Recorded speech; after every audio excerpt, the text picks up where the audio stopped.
Bien, cuando habíamos hablado al principio de lo que era el momento de primer orden, habíamos relacionado eh, esta característica empezando con el peso de una placa plana que tenía un espesor constante, ¿sí? Y que era un material eh, homogéneo, ¿sí?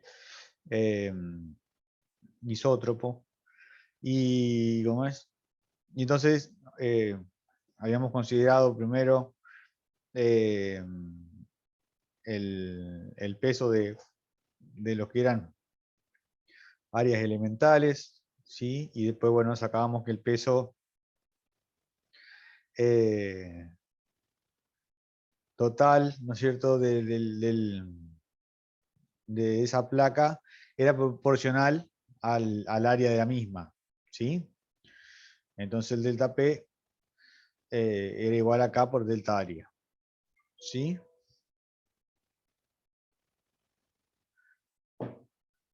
El, cuando hablamos de cargas distribuidas, ¿sí? Hablábamos también de que el área, el peso de esa carga distribuida, o el equivalente, era proporcional también al área, ¿sí? Todo eso es lo que habíamos visto en la parte de momentos de primer orden. ¿Sí? Si ahora nosotros tomamos una compuerta rectangular, ¿sí?, que está sumergida bajo un líquido, ¿sí? Ese, a ver, vamos a buscar, el pelo de agua sería este nivel que tenemos acá.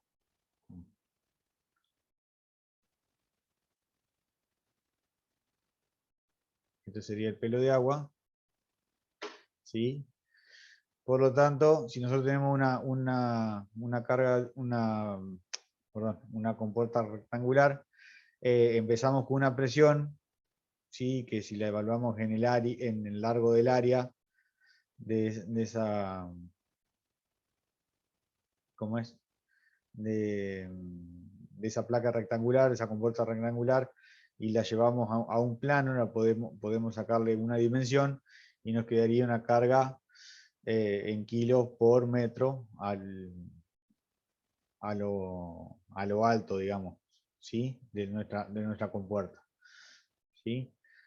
Por lo tanto, esa carga que nos quedaría eh, trapezoidal, ¿sí?, tendría una resultante que, por supuesto, que esa resultante iba a estar dado o proporcional, ¿sí?, a el área que se forma con esa superficie, con esas presiones bajo el agua, ¿no es cierto?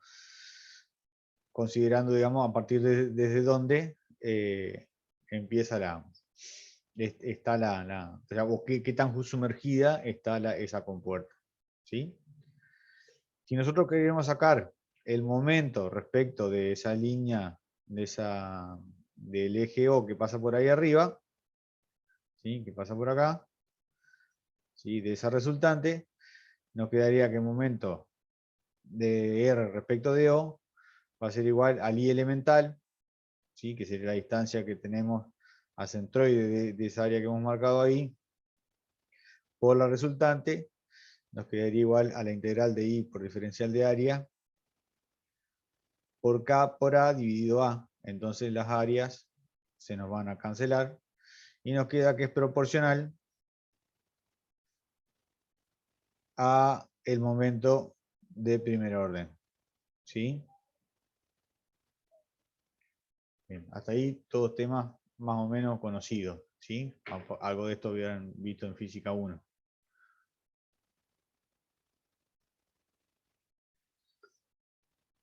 Ahora sí tenemos, por ejemplo, el caso de las vigas, como estuvimos mirando la clase pasada, ¿sí?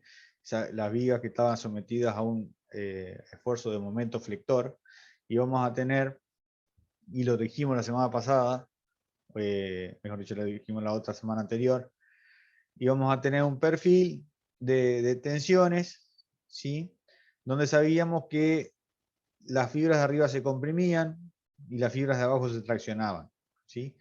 Y sabíamos que existía un lugar donde las líneas iban a tener que cambiar de signo, por lo tanto iba a tener una fibra neutra, ¿sí? Que iban a valer cero. ¿Sí? Entonces dijimos de que el perfil de tensiones tenía que tener una parte negativa y una parte positiva, pero porque no sabíamos bien qué distribución tenía, solamente decíamos que empezaba con un signo y terminaba con otro, porque ¿cómo es? Porque una fibra se alargaba y otra fibra se comprimía. ¿Sí? Veamos un poco más detallado esto. ¿Sí? Si nosotros analizamos un diferencial de fuerza que esté ahí arriba, que hace que las fibras se compriman, ¿sí? Evaluadas en un delta fuerza, en un delta área, que está a su vez a una distancia I de ese eje neutro, ¿sí? Eh, sabiendo a su vez de que el esfuerzo normal es cero, porque tenemos fricción pura, ¿sí? Nos tiene que dar que la suma de las fuerzas de arriba y las fuerzas de abajo tiene que ser igual a cero, ¿sí? Porque no podemos tener una fuerza resultante en el sentido de z, porque eso nos daría que como resultante un esfuerzo normal distinto de cero. Eso no es lo que quería hacer. ¿Sí? En el caso de que nosotros tengamos flexión pura, el esfuerzo normal es cero, ¿sí? Entonces, tenemos un lugar donde el momento de primer orden es cero, ¿sí? Entonces ese eje X que nosotros tenemos acá, ¿sí? Pasa por el centroide del área, ¿sí? Entonces ese eje es el que vamos a llamar nosotros eje neutro, el que tiene fuerzas que es igual a cero, ¿sí? Como la distribución es, digamos, podemos decir que la distribución de las tensiones, ese delta fuerza va a depender de qué tan lejos estemos alejados del eje neutro, ¿sí? Y de esa constante proporcionalidad acá, ¿sí? Que hemos llamado. Entonces, y por supuesto de que el área que estamos considerando. Dividiendo el delta F sobre el, el delta área, nos va a quedar que esto es proporcional a la distancia respecto del eje de la distancia que tenemos desde el eje centroidal, ¿no? Y esto que tenemos acá, delta F sobre delta A, es lo que llamamos tensiones normales, ¿sí? Sigma, ¿sí? Es decir, de que estas tensiones normales tienen una distribución que es lineal, ¿sí? A medida que nosotros avanzamos, vamos alejándonos del eje neutro, este sigma se hace cada vez más grande, ¿sí? En un sentido, siendo de compresión en la parte de las fibras superiores y en tracción lo que son las fibras eh, inferiores, ¿sí? Si nosotros ahora queremos hallar eh, ¿cómo es? El momento respecto del eje este X, ¿sí? De esa fuerza, eh, sabemos que sería la distancia I de ese diferencial de fuerza multiplicado por el diferencial de fuerza, por el delta fuerza, ¿sí? Es decir,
Profe, por las dudas está muteado.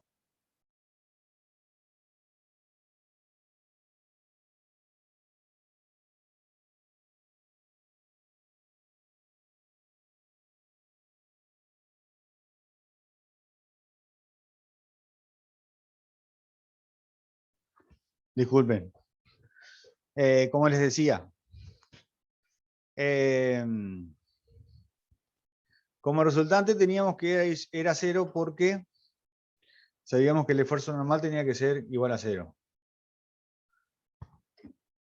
Acá se silencia. Sí, no, yo me tuve salido un segundito.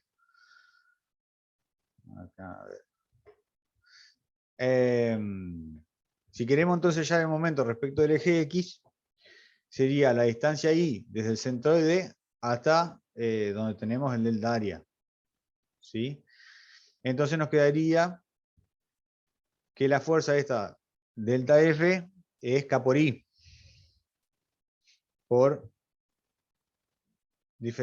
Es K por I por delta área. ¿Sí? Multiplicado por la distancia I, nos quedaría K por I cuadrado delta área. ¿Sí?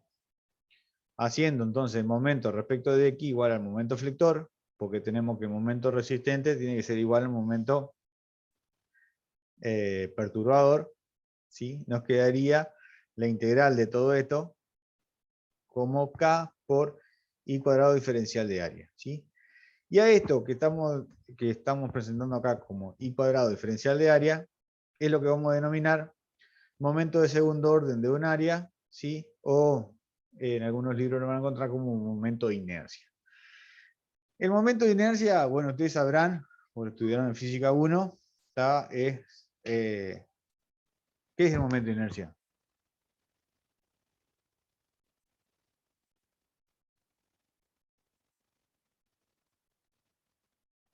La resistencia de un cuerpo de rotar.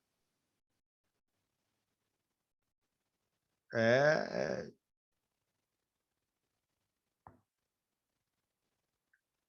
¿Ninguno más sabe lo que es momento de inercia? Porque no es eso que dijiste, Andrés. O sea, no es.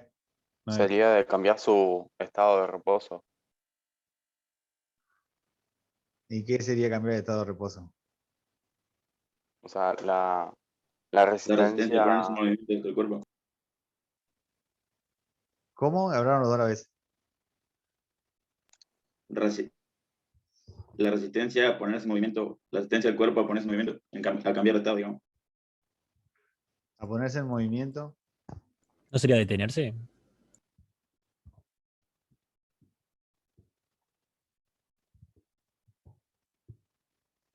Nadie más.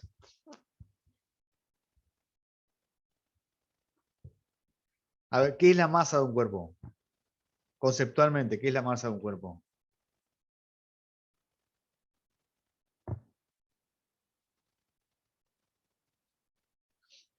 Cantidad de materia que contiene. No.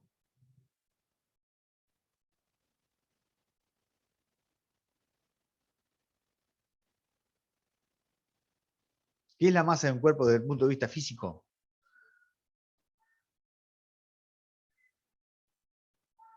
¿A qué se opone la masa?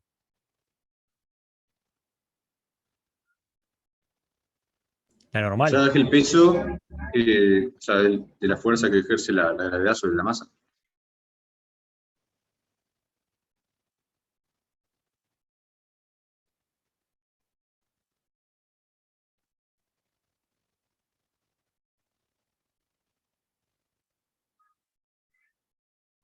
Bueno, Ulises, a ver. La masa es la resistencia que pone un cuerpo a ser acelerado linealmente. Cuanto más masa tiene, más difícil es acelerarlo linealmente. ¿Sí? Aceleración sería o ponerlo en movimiento lineal o como dijeron ahí, desacelerarlo, frenarlo. ¿Sí? Pero eso es la masa. ¿Sí? El momento de inercia de masa, de una masa, ¿sí? Es la resistencia que pone un cuerpo para ser acelerado, pero angularmente. ¿Sí? Cuanto mayor momento de inercia tiene el Eso quise cuerpo, expresar, Maxi. ¿eh? Eso quise expresar cuando lo expliqué recién. Sí, bueno, pero faltó como redondearlo un poquito. ¿Sí? O sea, cuanto más, ¿qué es el volante de un motor de explosión? ¿Sí? Sí, o de cualquier masa que esté girando. Es un acumulador de inercia. ¿Sí? Cuesta mucho ponerlo en movimiento, pero una vez que eso está en movimiento, absorbe la energía y la entrega en los momentos que son necesarios para mantener, digamos, el momento cinético constante. ¿Sí? Bueno. En la parte de resistencia, en la parte de estabilidad, ¿sí? Y la parte de resistencia de los materiales, vamos a hablar de momentos de segundo orden, ¿sí? Como la resistencia que tiene un cuerpo a ser flexionado, ¿sí? En algunos libros, como yo les decía, hablan de momento de inercia porque tiene una fórmula, una expresión, ¿sí? De cálculo que son análogas. En vez de tener ahí diferencial de área, tenemos diferencial de masa, ¿sí? Pero, digamos, nosotros no vamos a hacer rotar el área respecto del eje X, ¿sí? Lo que estamos tratando de hacerlo es flexionarlo, ¿sí? Cuanto mayor inercia tenga, cuanto mayor momento de segundo orden tenga, ¿sí? Más resistencia va a tener a que sea flexionado. ¿Ok?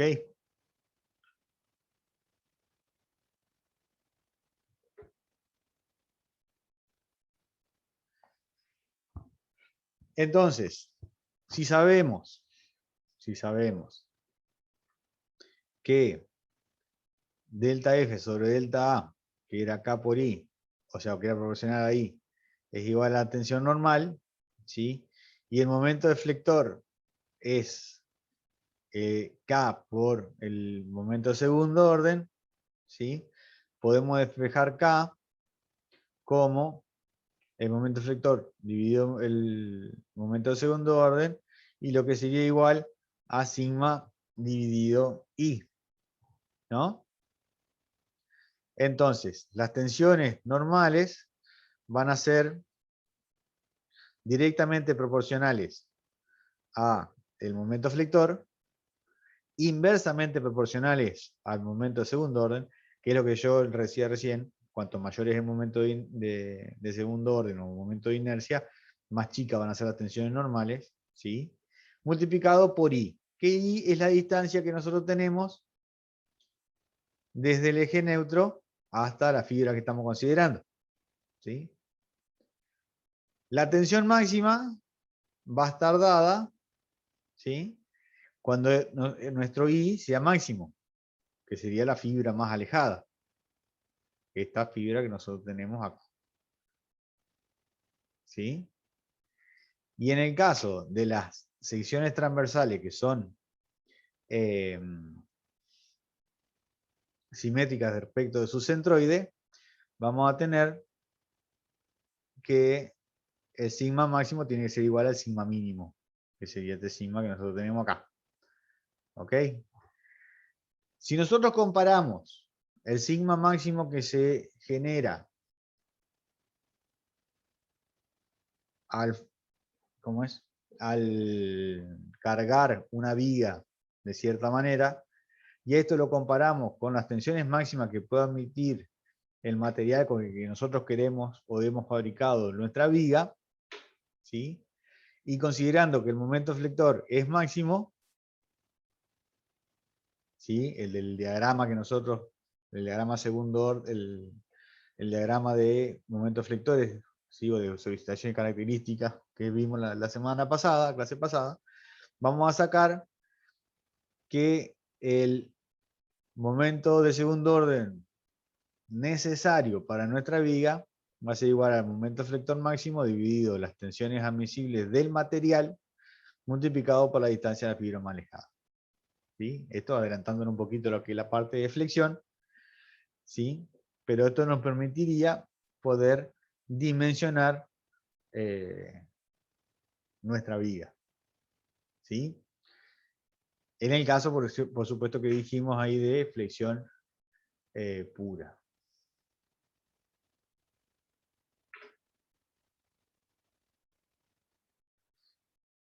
Bueno, acá esto no lo voy a ver demasiado por el tema de que esto después lo vamos a ver ¿cómo es?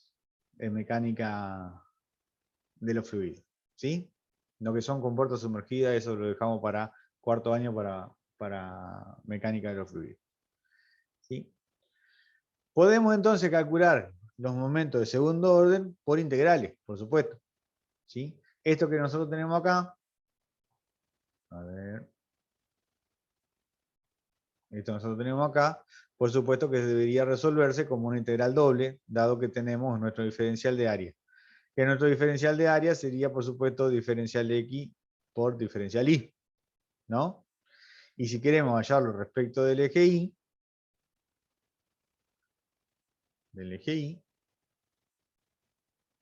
¿sí? Lo que tenemos que considerar es la distancia de X a ese eje, ¿no? Entonces nos quedaría que el momento de segundo orden respecto del eje Y es igual a la integral de X cuadrado diferencial de área, ¿sí? Para no usar integrales dobles, podemos hacer una analogía con lo que habíamos visto en momento de primer orden, ¿sí? Y usar como nuestro diferencial de área una tira, ¿sí? Que tenga como ancho o diferencial de Y o diferencial de X multiplicado por Y, o acá en este caso X menos A, ¿sí? Siendo A la distancia más alejada del eje X.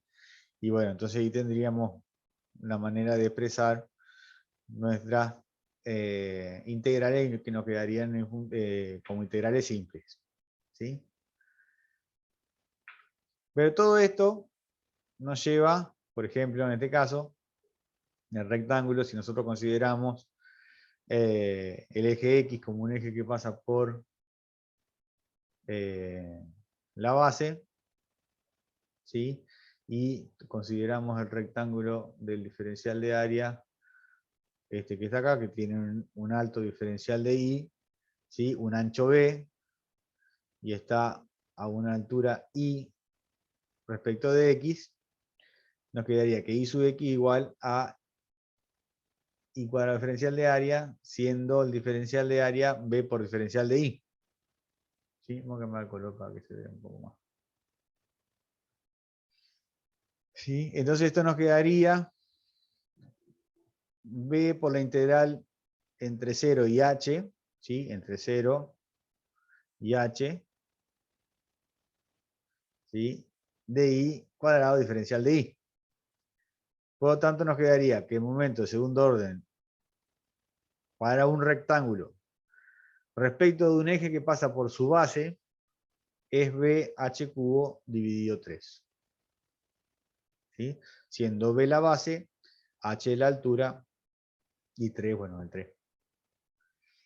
Esto quiere decir que si nosotros aumentamos al doble el ancho B, llevaríamos el momento de segundo orden al doble. Y si aumentamos la altura H al doble, aumentaríamos 8 veces el momento de segundo orden. ¿Sí?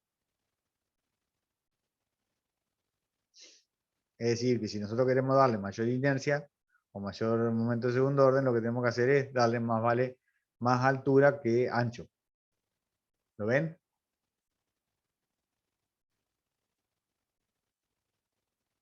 Sí. Perfecto. Bien.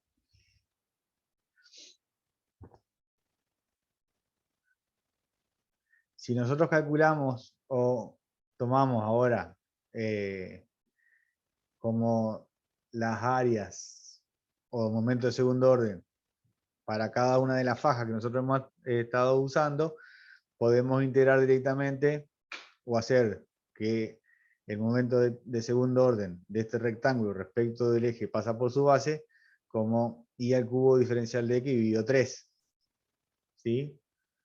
Y el diferencial de área como I por diferencial de X. El diferencial entonces de momento de segundo orden respecto del eje Y nos quedaría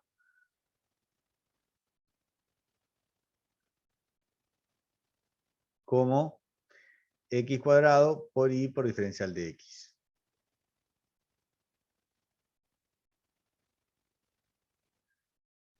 Si nosotros queremos entonces evaluar la resistencia que va a poner este cuerpo a ser girado respecto de un eje que pase por acá, ¿sí? O sea, un eje que sería saliente, el eje Z sería en este caso, ¿sí? Esto tendría que girar, a ver si puedo hacerlo así, si quieren. Tendríamos que considerar el momento de inercia polar, ¿sí? Que sería respecto del eje O, del centro O, ¿no? Y se define al momento de segundo orden polar como la integral de R cuadrado diferencial de área, siendo R la distancia desde O que no era. La distancia desde el centro O hasta el centroide del diferencial de área. Pero como este R que nosotros tenemos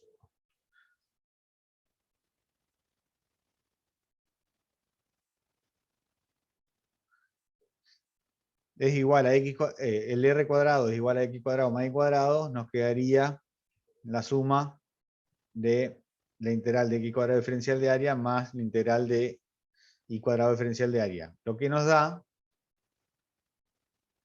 que el momento de inercia polar o el momento de segundo orden polar es igual al momento respecto de un eje más el momento respecto del otro eje ortogonal. ¿Sí?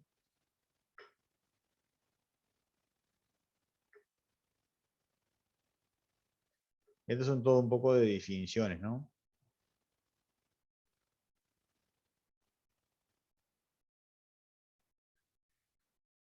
Otra cosa que podemos definir respecto de esto es el radio de giro de un área. ¿Sí? El radio de giro de un área se define como el momento de inercia o el momento de segundo orden dividido el área. ¿Sí? Esto nos da un radio al cuadrado o una distancia cuadrada. ¿Sí? Porque si ustedes se fijan, el momento de segundo orden tenemos unidad de longitud al cuadrado por unidad de área, sería también unidad de longitud al cuadrado, nos queda cuadrado cuadrado a la cuarta. Dividido un área, que sería unidad de longitud al cuadrado, nos quedaría una longitud al cuadrado, ¿no? Esto sería el radio de giro al cuadrado, por lo tanto el radio de giro es igual a la raíz cuadrada del IX sobre el área. Desde el punto de vista físico, ¿sí? El radio de giro sería la distancia en la cual nosotros podríamos poner todo el área de la figura, todo el área de la figura, con una altura, digamos, infinitesimal, ¿no es cierto? Toda acumulada ahí, para que esa figura respecto al mismo eje tenga el mismo momento de segundo orden. ¿Sí? Vamos a ponerle un número para ver si lo explico un poco mejor. Imaginemos que tenemos esta figura que tenemos acá, ¿sí? Esto que está acá, que tiene un área de 100 centímetros cuadrados, ¿no? Entonces, imagínense que nosotros calculamos el momento de segundo orden respecto del eje X, nos da 10 centímetros a la cuarta. ¿Sí? Decimos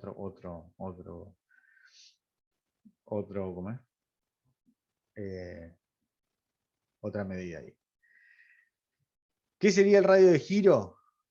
Si nosotros pudiéramos poner estos 100 centímetros cuadrados en un rectángulo, ¿sí? De altura, por ejemplo, 1/100 de milímetro, ¿sí? todo acumulado acá y que tenga todo largo, ¿a qué distancia habría que ponerlo para que nos dé de vuelta 10 centímetros a la cuarta, como un momento de segundo orden? ¿Lo ven?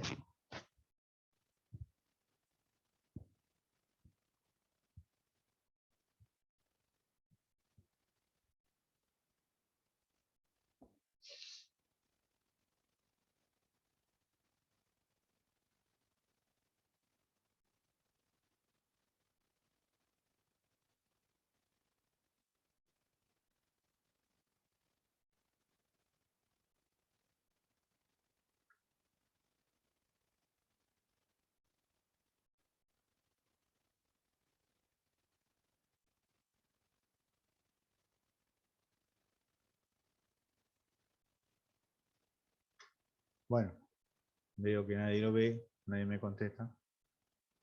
¿Me escuchan o no me escuchan?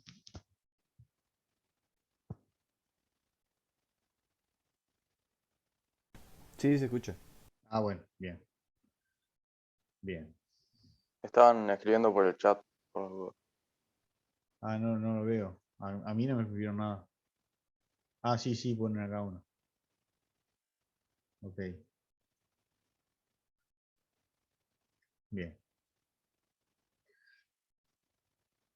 También, dado que el radio de giro, se puede definir un radio de giro polar como si nosotros hiciéramos también un, un, un caño, como quien diría, ¿sí? Eh, de tal forma que nosotros pudiéramos acumular todo el área en esa sección que está entre dos circunferencias, ¿sí? Y tendría que tener un radio, ¿sí? Tal que el momento de inercia polar o el momento de segundo orden polar sea el mismo que el de la figura llena, ¿no? Se define exactamente de la misma manera, ¿sí? Y por las mismas propiedades que teníamos respecto del momento de segundo orden, ¿sí? Nos queda entonces que el radio de giro al cuadrado polar va a ser igual al radio de giro respecto de x al cuadrado más radio de giro respecto de y al cuadrado. ¿Ok?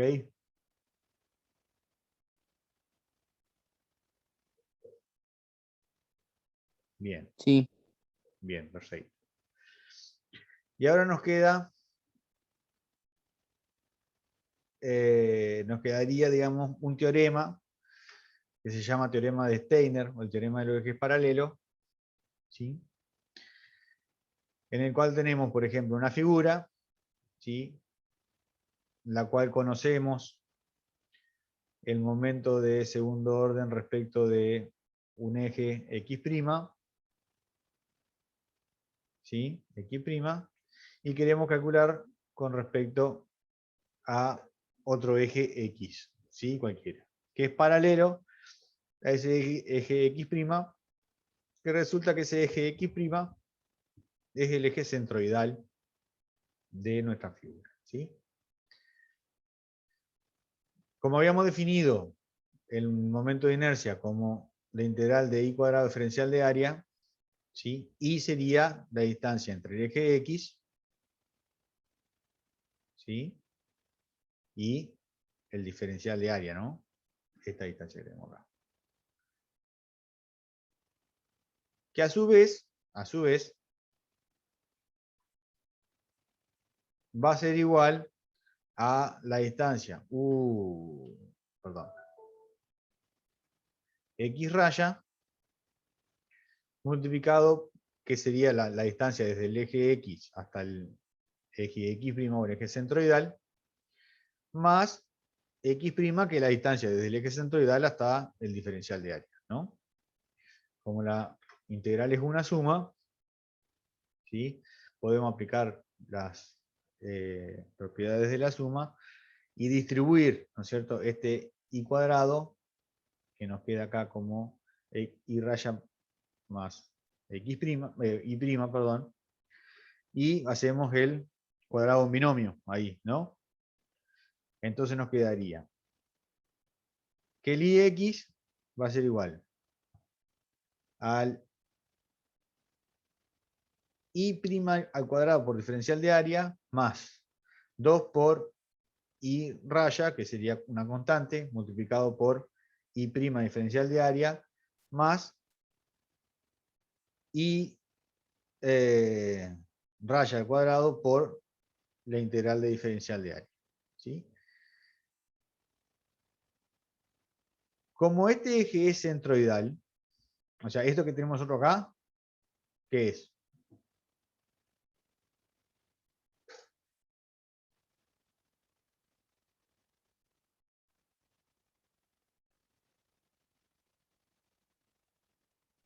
No veo cuál estás señalando. A ver, voy a cambiar de color. Vamos a cambiarlo al rojo, a ver así. Esto que tengo acá, ¿qué es?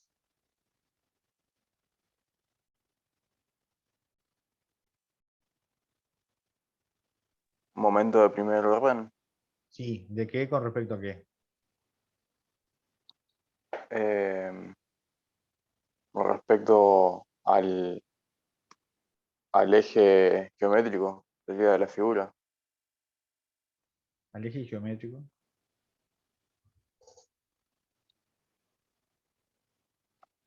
Con respecto al eje centroidal X', Ajá, pero ¿de qué? del diferencial área que estás tomando. No, si lo estoy integrando.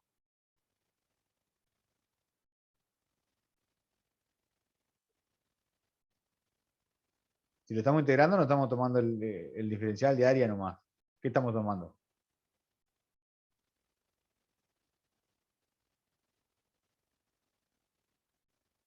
¿Y la figura? La figura, exactamente. Sería el momento, primer orden, de la figura respecto del eje centroidal.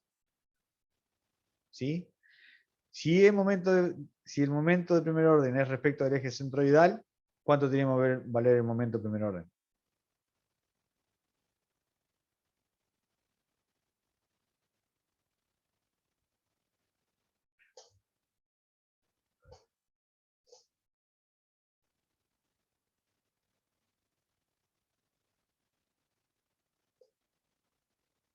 ¿Cuánto vale el momento de primer orden de una figura respecto de su eje centroidal? Cero. Cero. Claro, cero, porque tenemos la misma cantidad de diferenciales de área por encima del eje centroidal que por debajo. ¿Sí? Entonces, por eso es centroidal. ¿Sí? Entonces nos quedaría cero. ¿Sí? Por lo tanto, todo este término acá se nos va a ir. Lo cual nos quedaría la integral de x' cuadrado diferencial de área más y cuadrado raya al cuadrado y raya al cuadrado por la integral de diferencial de área. La integral de diferencial de área, ¿qué es?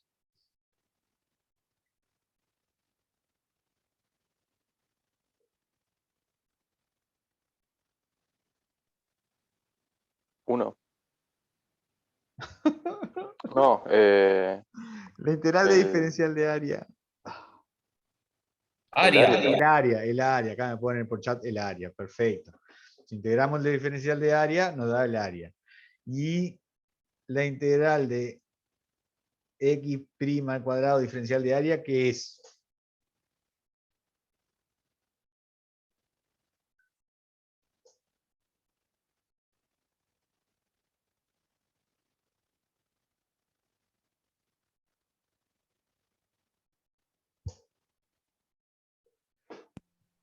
Momento de inercia. Orden Momento de segundo orden, ¿de qué respecto de qué? de la figura respecto del eje centroidal. Perfecto. ¿Sí? Esto sería entonces lo que definimos como I sub x raya. ¿Sí? Que sería el momento de inercia o momento de segundo orden respecto del eje X centroidal. ¿Sí? Más la distancia que separa ambos ejes al cuadrado multiplicado por el área total de la figura. ¿Sí? Es decir, que con esto nosotros que podemos lograr es lo que comúnmente se denomina como trasladar, ¿sí? El valor del momento de inercia de un eje a otro paralelo. ¿Sí? Es decir, que si nosotros queremos calcular, vamos a borrar todos los dibujitos que hemos hecho, el momento de segundo orden respecto de este eje, ¿sí? Para que vamos a cambiarlo de color para que nos quede bien. Momento de inercia respecto de este eje, ¿sí? Y conocemos el momento de segundo orden respecto del eje centroidal, lo que hacemos es a ese eje al momento de segundo orden de ese eje centroidal, le vamos a sumar la distancia que separan ambos ejes al cuadrado multiplicado por el área de toda la figura, y nos daría el I sub X respecto de este otro eje.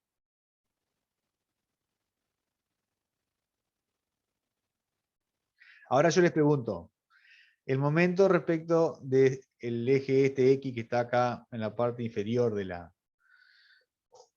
de la figura, ¿es más grande o es más chico que el momento de segundo orden respecto del eje centroidal? Y va a ser más grande. Exactamente. ¿Sí? Exactamente. Esto quiere decir de que el momento de segundo orden centroidal va a ser el más chico de todo, respecto de todos los ejes que sean paralelos al eje centroidal. ¿Sí? Porque por más mínimo que sea lo que nosotros estamos separándolo, siempre estamos aumentando el momento de inercia o el momento de segundo orden centroidal. Bien. ¿Sí? Esto también, a su vez, se podría expresar de otra manera. Es decir, que nosotros queremos calcular el momento de inercia centroidal, ¿sí? Conociendo el momento de inercia respecto de un eje que es paralelo al centroidal, ¿sí? Y lo que hacemos es restarle, ¿sí? O sea, pasamos todo este miembro lo pasamos restando para allá. A ver, así. Con un signo menos. Y nos quedaría entonces, sabríamos, digamos, cuánto vale el momento de inercia centroidal, sabiendo el momento de inercia respecto de un eje paralelo. Pero sí o sí, tanto en una expresión como en la otra, uno de los dos ejes tiene que ser el centroidal. ¿Por qué?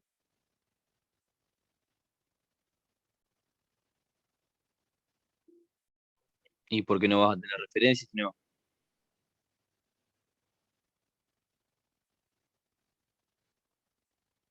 No.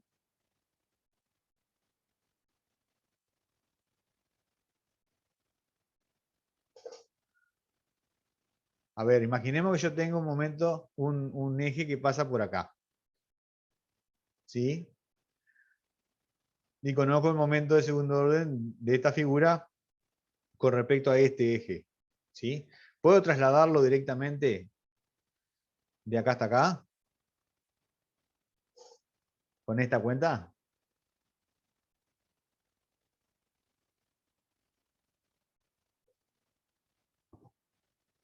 Sí, ¿Directamente puedo? Bueno, más evidente no puedo hacerlo, ¿no? Directamente no. Ajá, ¿por qué? Me ponen acá.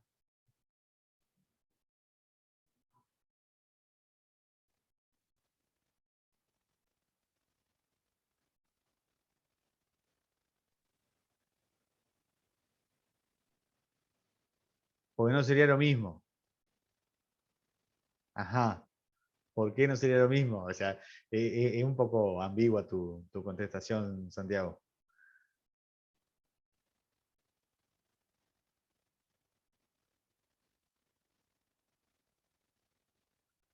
Tenés diferente eje.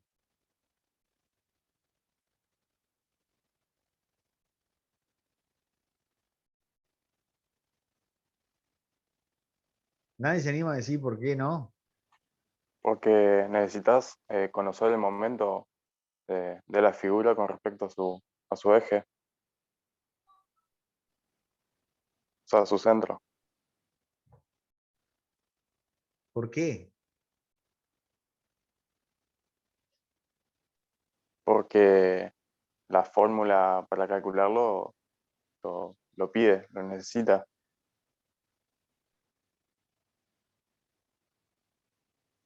¿Pero por qué lo necesita?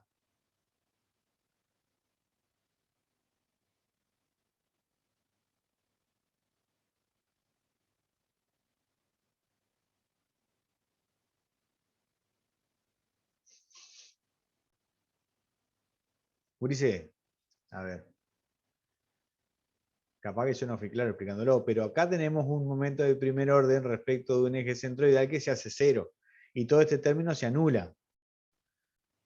Si nosotros tenemos un eje que no es centroidal, este momento de primer orden deja de ser igual a cero, ¿sí? Y por lo tanto esta parte de la integral o de la suma, ¿sí? Pasa a tener un valor. ¿Sí? Entonces no nos quedaría esta expresión que hemos puesto acá. Nos quedaría otra cosa diferente. ¿Sí? O sea, sí o sí tiene que ser cero. Tiene que ser uno de los dos ejes, tiene que ser centroidal para que este momento de primer orden se haga cero. ¿Sí? Sí. Pero entonces no se puede sacar, aunque calcule esa integral de alguna manera. Perdón, ¿cómo que se trabó un poquito? ¿Cómo? No, que entonces no se puede, aunque calcule esa integral de alguna manera. Digamos, la única manera es que tengas el eje centroidal, los datos del eje centroidal. Claro, la forma para poder hacerlo, eso que yo le decía, si tengo un eje acá, ¿no es cierto? Y quiero sacarlo respecto de este otro eje acá, sería calcular de acá o trasladar de acá para acá y luego de acá para acá.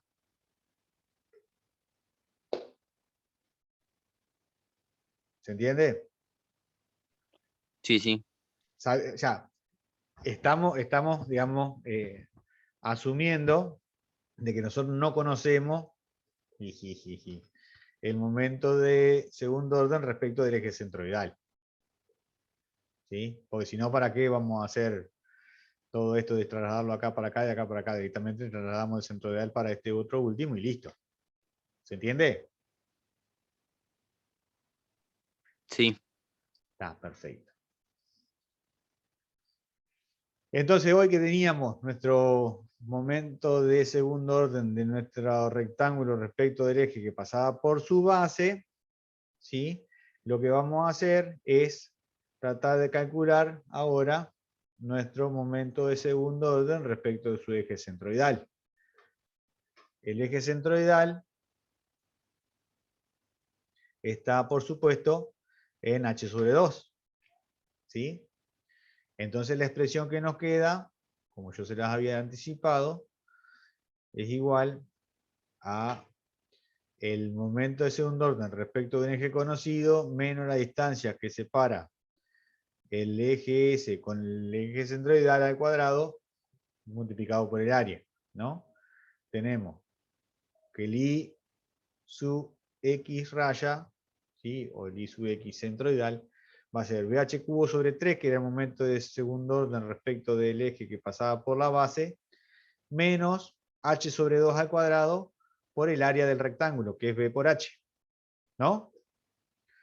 Nos queda H con H cuadrado, nos queda H al cubo, y B por nada nos queda B, nos quedaría BH cubo sobre 3 menos BH cubo sobre 4. ¿Sí? Sacando factor común, nos queda, perdón, común denominador, nos quedaría que el momento de segundo orden respecto del eje centroidal es BH cubo sobre 12. ¿Sí? Y esto tiene que grabárselo a fuego. ¿Sí? Son valores que uno tiene que conocer. ¿Sí?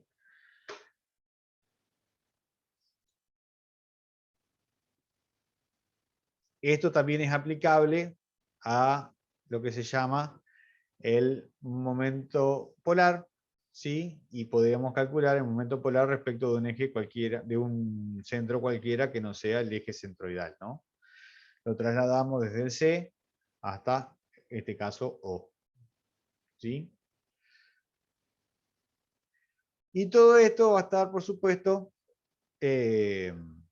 plasmado en tablas, ¿sí? El Pisarenko, por ejemplo, es un libro que tiene un montón de tablas de esto, que son, que tienen muchas figuras así completas, y figuras incluso compuestas y demás, y nos permite, digamos, poder calcular los momentos de segundo orden para figuras que se llaman conocidas o figuras simples. ¿Sí? Ahí tenemos, por ejemplo, un rectángulo parado, un rectángulo acostado, ¿sí? Un triángulo, ¿sí? Tenemos rombo, ¿sí? Otro tipo de figuras geométricas ahí. Un círculo, un semicírculo, un rectángulo que le restamos un cuadrado interior, ¿sí? Acá también sería como la sección transversal de un caño, ¿sí?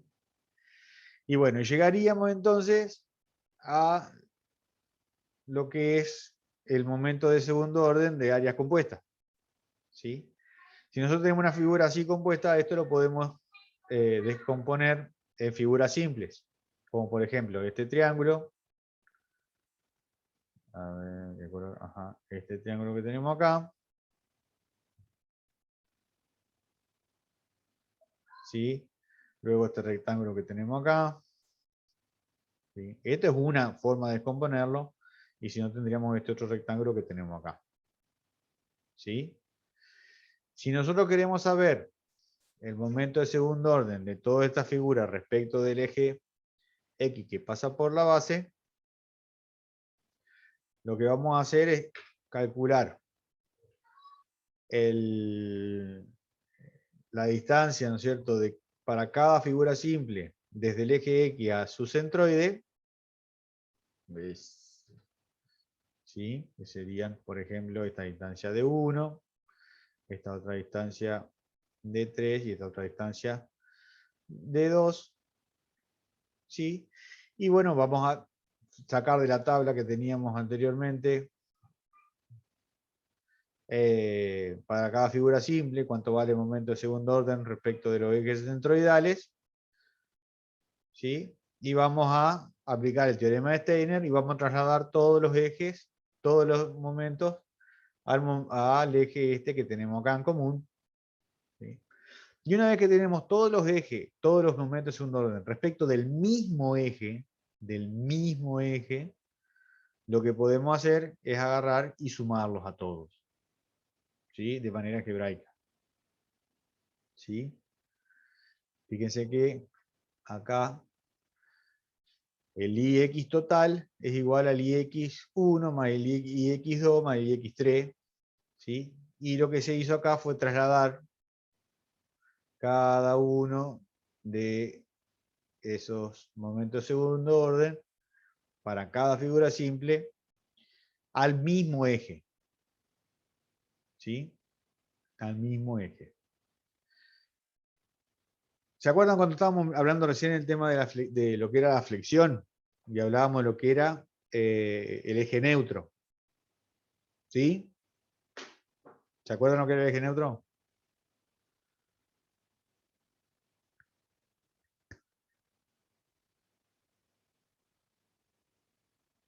Lo vimos hace 10 minutos.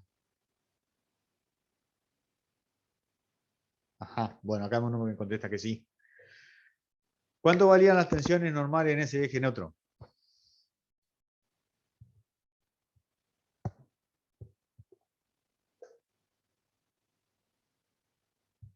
Cero, perfecto.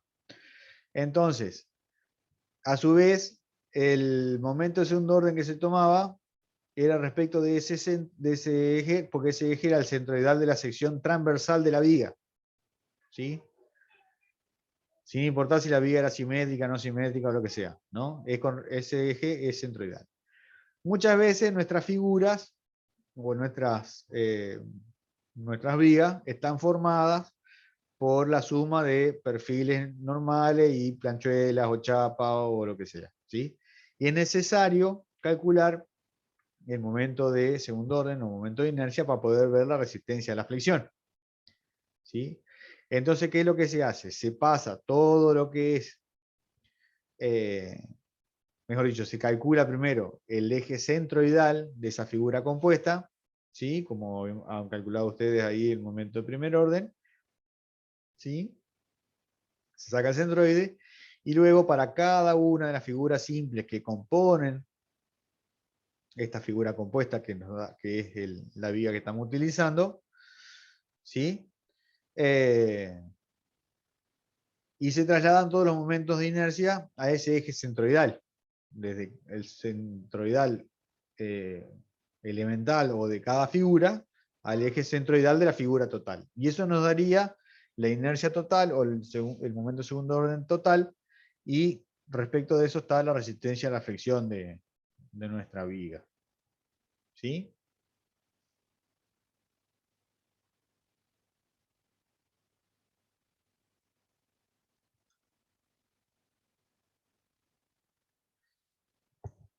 Y luego hay otro momento de segundo orden que se define como producto de inercia, ¿sí? Y se define directamente como la integral de x por y por diferencial de área, ¿sí? Que no es lo mismo que el momento de inercia polar, ¿sí? Esto es producto de inercia, ¿sí? Acá tenemos algunas características. Si el eje X y Y son ejes de simetría, el momento de inercia polar es 0, ¿sí? Es el único momento de inercia que puede tener valores negativos, ¿sí? Porque todos los otros tienen la misma variable al cuadrado. Acá tenemos una variable por otra que están multiplicándose, entonces pueden llegar a tener valores negativos, ¿sí? Acá nos explica, por ejemplo, de esta manera, que si tenemos un diferencial de área acá, para un xy, tenemos un diferencial de área para un x menos y eso hace que esto en la integral nos dé 0, porque el producto elemental nos va a dar 0. ¿Sí? Por eso el momento de inercia polar, perdón, el producto de inercia nos da 0. ¿Sí?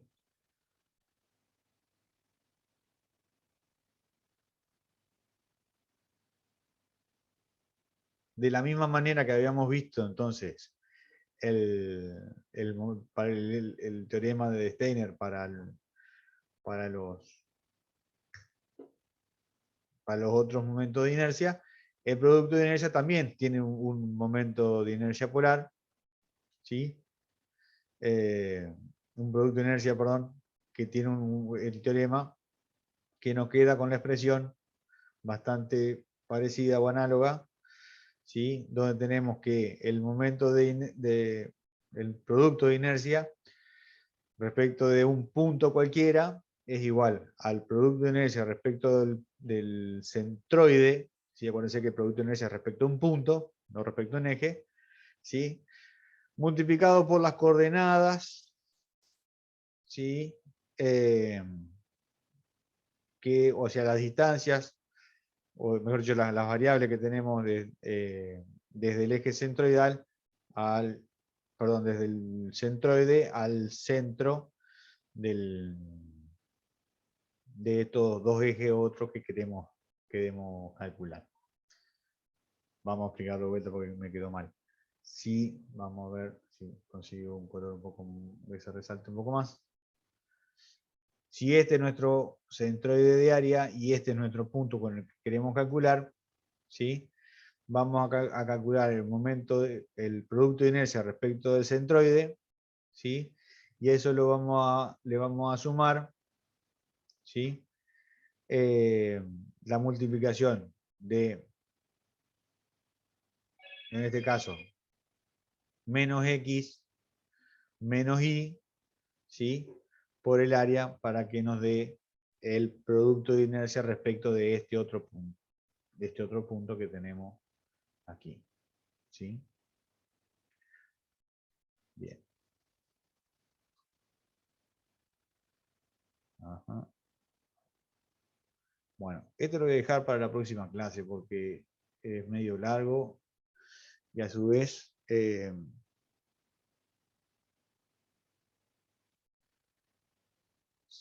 se van a complicar un poco con el tema. Se los veo así rápidamente, ¿sí? Imaginemos que tenemos un par de ejes coordenadas x, y, ¿sí? Se los presento y lo desarrollamos en la clase que viene. Tenemos X e Y, ¿sí? Respecto a los cuales conocemos el momento de inercia respecto de X, respecto de Y, y el producto de inercia respecto del eje centroidal, ¿no? Del centroide de área, que sería acá, esto, ¿sí?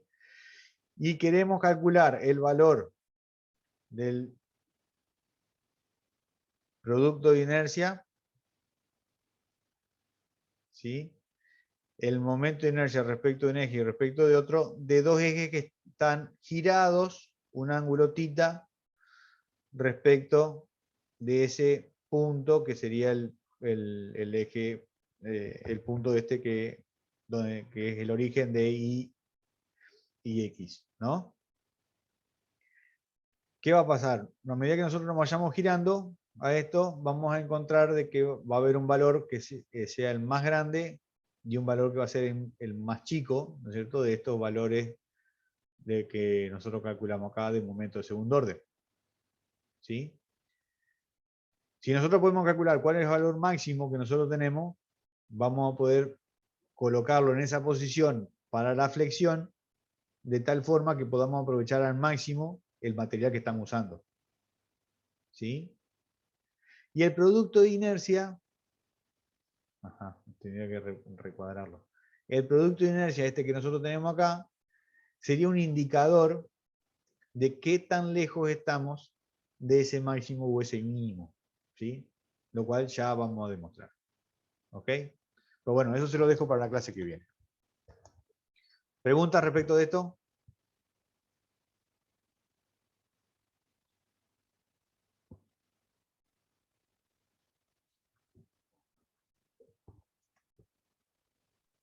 No, ninguna. Bueno, está bien.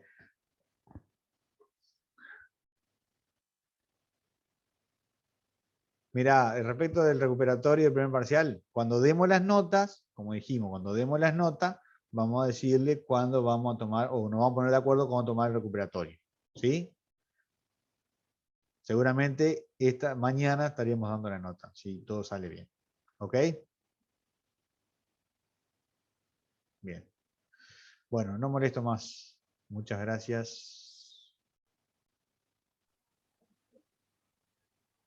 Hasta luego, profe. Nos vemos.